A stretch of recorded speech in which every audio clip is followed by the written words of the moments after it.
私ははるか、29歳。お待たせ。誰その男の人。ああ、友達だよ。どうも。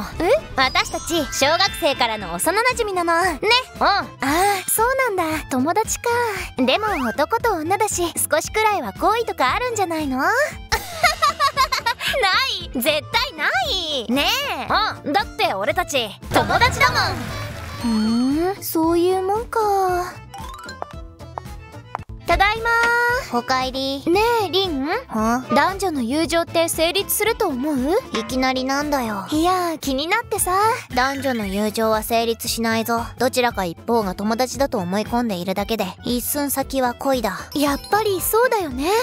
友達だと思っていたけど笑った顔にドキッとしたとか、夜景が綺麗だからキスしたくなったとか、いつもと違う服装を見て可愛いと思ったとか、そういう些細なことで簡単に恋愛に発展してしまうのが男女というものだ。よく聞くよね、それ。異性の友達に恋愛相談をしたら、その恋愛相談相手のことを好きになってしまうみたいなやつ。そうそう。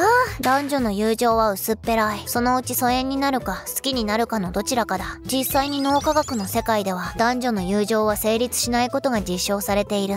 そうなの？自分では友人だと思っていても、脳は相手を性の対象として見ているんだ。ってことは、脳は男と女の関係は全て恋愛だと判断しているってこと？そういうことだな。でも実際に男の友達がいるっていう人もいるじゃん。あれはどうなるの？脳科学的にはありえないが、もしあるとしたら肉食動物と草食動物が仲良くしているようなものだな。たまに自然界でも狼と鹿が仲良くしているシーンが撮影されることがある。あれだな。なるほど。一見仲良く見えるが、狼の本能が働くとすぐに食べられてしまう。それを友情と呼べるか？あんなのずっと続くわけないよな。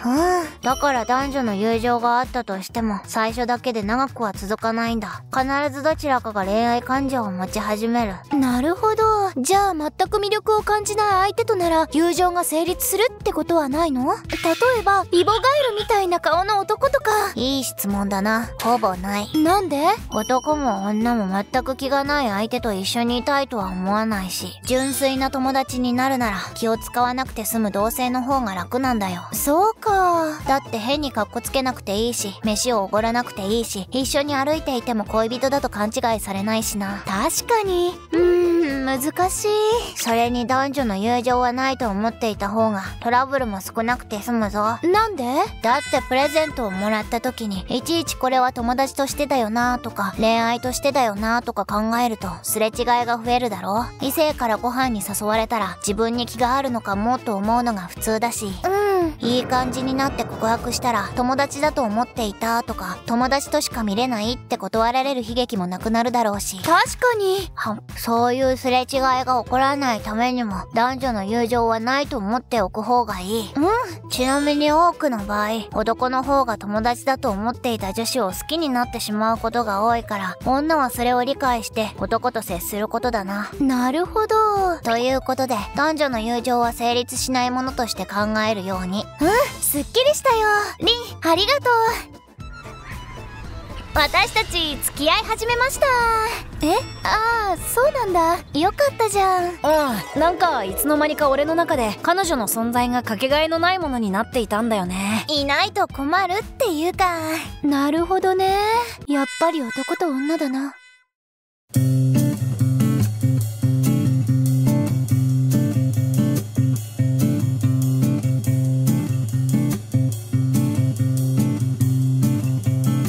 今日の授業は終わり。また来てね。